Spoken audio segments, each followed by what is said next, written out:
this grass growing out of the sand dune. This is a fresh, tender shoot of grass.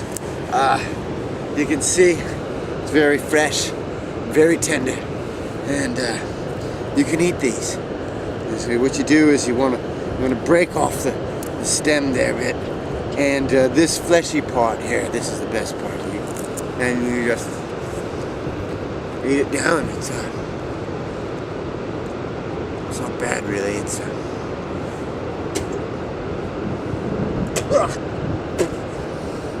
oh God, that tastes awful. But I think that's about the worst thing I've ever tasted. But that'll give you the protein and the nutrients that you need to survive.